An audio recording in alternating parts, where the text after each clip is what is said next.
Olá pessoal, tudo bem?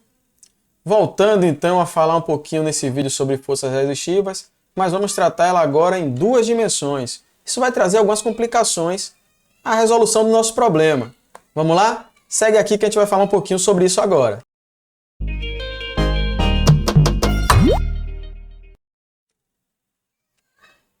Bem pessoal, como eu tinha adiantado, vamos falar de forças resistivas em duas dimensões. O que é que isso vai trazer de novidade para os problemas que a gente vem tratando aqui? Primeira coisa, imaginar um lançamento. Tá o rapaz aí lançando sua bolinha, a gente vai definir aqui um sistema de referências no ponto de lançamento dessa bola, não é? E aqui estão as equações fundamentais. A componente da força na direção do eixo x1', que eu tratei aqui como sendo horizontal ao chão, e a função, a componente da força na direção do eixo x2', que é vertical aqui. A gente pode integrar essas equações no tempo, né? Essa segunda aqui, em particular, a gente já tratou no vídeo anterior e que você pode ver aí em cima, tá bom? Vai estar aí aparecendo para vocês em algum lugar dessa tela. E aqui, essa equação, ela vai ser uma equação também bastante simples, né? A gente vai escrever a equação diferencial aqui da velocidade, vai aparecer dx1 sobre x, dx1 ponto sobre x1 ponto, a gente vai cortar aqui as massas, tá bom? E aqui vai aparecer a constante vezes dt, né? E vai aparecer novamente a integral, a integral que a primitiva é o logaritmo, e vai aparecer essa solução aqui da exponencial, tá bom? Essa segunda solução é essa que está no vídeo anterior que vocês podem ver. Integrando novamente a componente x2, novamente a solução está dada lá no vídeo que eu estou falando. E integrando a exponencial, a gente viu que ela vai dar algo como isso daqui também nesse vídeo anterior. Tá? Me detive brevemente nas soluções aqui, porque a gente já tinha falado delas nesse vídeo. Note o seguinte, apesar de ser um movimento em duas dimensões, quando eu modelo essa força resistiva como sendo somente proporcional ao módulo da velocidade, não existe um acoplamento entre as soluções. Eu posso resolver x1 independentemente de x2 e vice-versa. Porém, se essa modelagem da força já for proporcional ao quadrado da velocidade, então complicações vão surgir. Por quê? A componente da velocidade 1 e 2 vão estar acopladas nas duas equações, de forma que a solução de uma coordenada depende da solução da outra. A gente vai tratar disso também em outros vídeos, tá bom?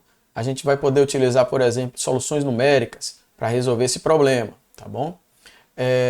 Aqui no caso não é necessário, a gente consegue resolver analiticamente esse problema. Uma quantidade interessante da gente calcular é o tempo de voo, ou seja, o tempo que o corpo ficou no ar antes de voltar ao solo, ou à altura zero, que a gente adotou enquanto altura zero, né? Para isso, a gente vai calcular quanto tempo é que vai ser levado para que esse móvel volte à coordenada x2 igual a zero. Tá bom? Então, vou pegar a função horária da posição na coordenada x2, vou dizer que ela é zero, e o tempo é o t maiúsculo, que é esse tempo de voo. Observe que se eu isolo o t do lado de cá, e aí eu vou passar o menos gk para o outro lado aqui dividindo, eu fico com uma equação que é uma equação transcendental. O que quer dizer isso? Quer dizer que é uma equação que eu não posso escrever de maneira algébrica, né?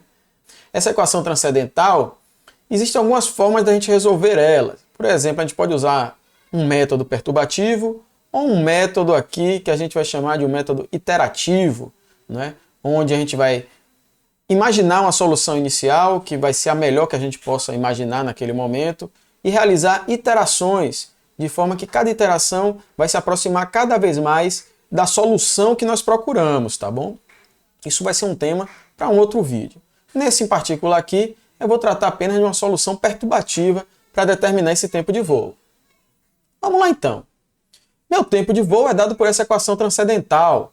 Eu posso pegar essa exponencial daqui e expandir em uma série de Taylor.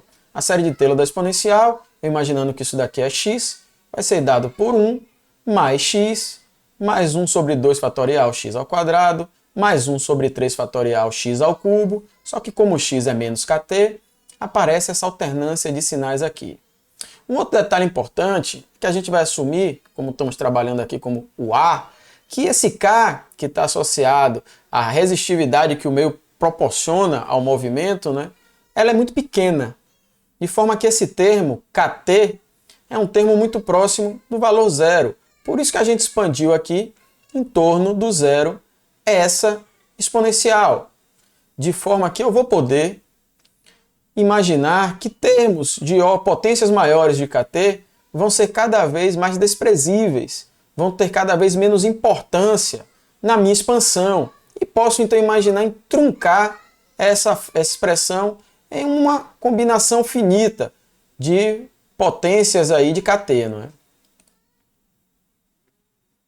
Eu vou truncar aqui na terceira potência de Kt, de forma que meu tempo seja uma função até da segunda ordem em K.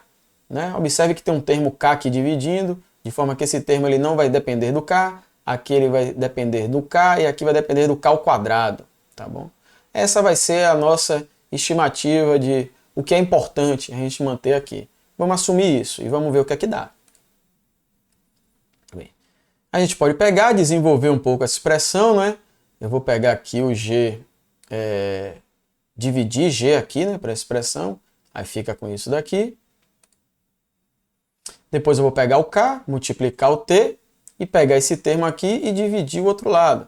E aí eu fico aqui com a combinação linear das minhas potências de Kt, tá bom?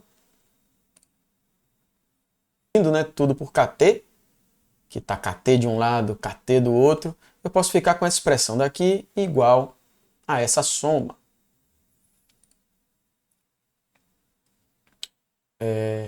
O meio de Kt eu vou passar para o outro lado, vai ser igual a 1, e esse termo aqui eu vou passar para o lado de K e vou ter essa expressão aqui.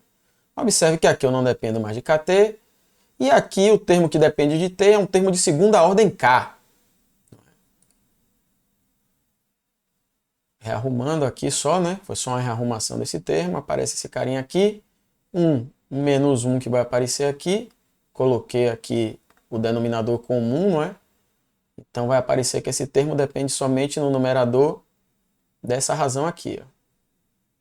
Ó. E essa é a minha expressão. Vamos trabalhar um pouquinho mais. Só um spoiler, se é que é spoiler, né?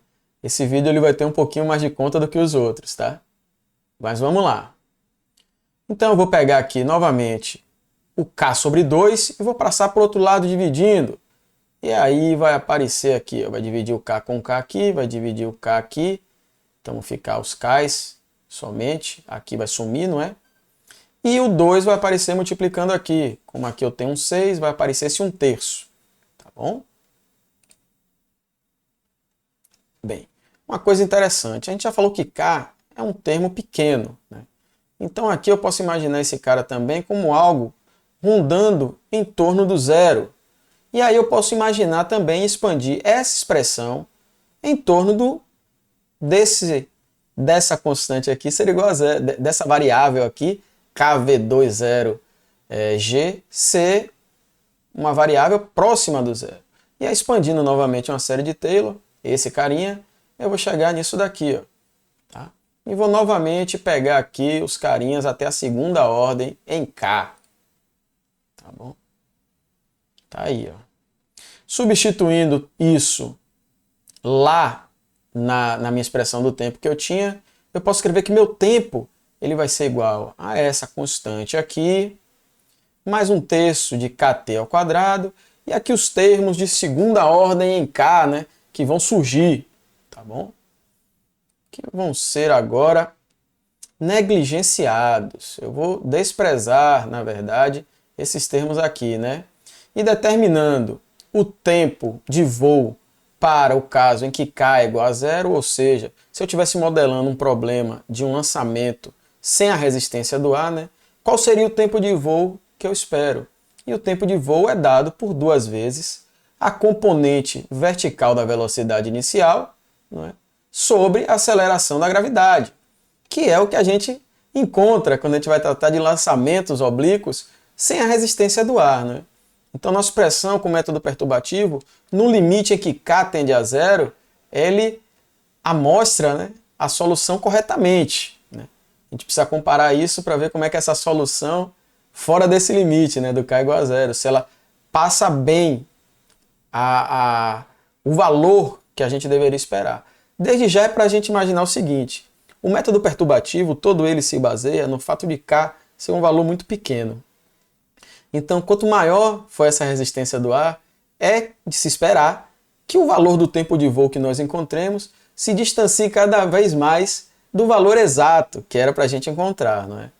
Então, cuidado com essas aproximações e com os limites de validade delas, tá bom? Voltando à expressão do tempo, então, eu tenho que o tempo é dado por isso daqui, não é? Vamos lá, então. Mexer um pouquinho mais nessa equação.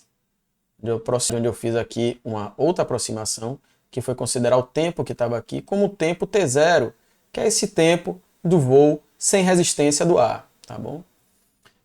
Novamente, por que é que eu estou fazendo isso? Eu estou imaginando aqui que eu estou tratando um problema em que a resistência do ar é muito pequena. Ela existe, mas ela é muito pequena. Então, eu posso esperar que o tempo que eu esteja procurando seja muito próximo do tempo sem a resistência do ar. Isso é uma aproximação que a gente está fazendo, tá bom? Então, vou colocar isso daqui. Vou aproximar esse tempo de voo, colocando aqui o t0, que é esse tempo aqui, ó, e vou substituir essa expressão. Quando eu substituo essa expressão, tá aqui, eu fico que o tempo vai ser dado aproximadamente por esse cara. Rearrumando, fazendo as contas aqui, eu posso simplificar tudo isso e ela vai me fornecer isso daqui. Observe novamente aqui o tempo t0 menos um termo que vai surgir aqui, ó, como era de se esperar também, né? O que é que está acontecendo aqui? Eu tenho que o meu tempo de voo ele está sendo reduzido pela resistência do ar, por causa desse termo aqui, ó. O efeito da resistência do ar é retardar o movimento. Como consequência disso, o corpo ele não vai subir tanto, ele não vai ir tão longe quanto, e ele vai levar um tempo menor voando então, né? Essa é a lição que a gente pode tirar dessa solução aqui que a gente está obtendo, tá bom? Uma outra quantidade interessante da gente calcular é o alcance, né? O alcance a gente vai usar a coordenada x1. Vamos lá. Então, o alcance vai ser a posição em que esse objeto que estava em voo retorna ao solo. Então, eu vou pegar a coordenada de x1 e vou chamar do alcance justamente para o tempo de voo. Tá bom? Peguei aqui, vou expandir, procedimento parecido com o que a gente fez para determinar o tempo de voo, tá bom? Só que aqui, veja, isso não é uma equação transcendental, vou resolvê-la de uma maneira mais simples, tá bom? Então, vou desconsiderar os termos de ordem maior que k ao cubo e vou ficar somente com isso, tá? Observe, voltando aqui rapidamente só, para vocês verem, tá aqui, ó, quando eu expando 1 menos 1, ele zera, tá bom? Aqui eu vou ficar com kt, vai cortar, aqui vai cortar também, vai ficar um kt ao quadrado, e aqui eu vou desconsiderar esse carinha, tá? Voltando então para cá, eu fico com isso. O meu alcance vai ser dado por v10, que é a componente da velocidade inicial na direção de x1', vezes o tempo de voo. Isso daqui seria o resultado que eu esperaria se não tivesse resistência do ar, né? Mas observe que esse tempo aqui, que vai multiplicar a velocidade da componente de x1, a velocidade inicial da componente x1, a componente x1 da velocidade inicial, desculpe, ela vai ser reduzida por causa desse termo aqui, ó, novamente devido à influência da resistência do ar, tá bom? Se a gente substituir o valor encontrado de t, usando o método perturbativo, a gente vai chegar nisso daqui, ó. E aí, novamente, considerando k igual a zero, o que é que a gente vai ver? A gente vai ver que vai sobrar isso daqui do alcance, ó, que é justamente 2 vezes, lembrando que esse carinha é a componente x1 e esse carinha é a componente x2 da velocidade inicial. Ou seja, se eu for escrever isso em função do ângulo de lançamento, isso daqui vai ser v0 cosseno do ângulo, v0 seno do ângulo. e vai aparecer aqui então um V0 ao quadrado, 2 vezes seno vezes o cosseno do ângulo, é o seno de 2 vezes o ângulo, né? Que é uma expressão conhecida para o alcance, não é? Que a gente vê lá nos livros do ensino médio, né? Então aqui eu estou chamando esse alcance do alcance R0, que seria o alcance que o corpo vai ter se a resistência do ar não influenciar sobre o movimento. Assim, o alcance ele pode ser dado por esse alcance dado sem a resistência do ar, vezes essa expressão aqui em que vai diminuir o alcance devido a esse termo, novamente dependente aqui da resistência do ar, tá bom? Bem, pessoal, falamos do lançamento agora em 2 dimensões e vimos algumas quantidades interessantes de se calcular, né, e ver os efeitos que a resistência do ar proporciona a esse movimento de lançamento, não é? Bem, isso pode ser, essa modelagem, essa solução que nós encontramos aqui, ela pode ser realizada para qualquer corpo que esteja se movendo dentro de um fluido. O fluido, ao interagir com o objeto, ele vai produzir essa força de resistência, né? O que a gente tem que tomar cuidado aqui é sobre como modelar essa força de resistência. Nem sempre a gente vai poder modelar ela como sendo de módulo proporcional ao módulo da velocidade de deslocamento desse corpo, tá bom? Então, cuidado aqui na hora da modelagem dessa força, né? Para dar as respostas mais próximas possíveis do que nós vamos observar no laboratório, na rua, não é? Na vida. Então, espero novamente aqui que vocês tenham curtido esse vídeo. Nos vemos nos próximos e até lá!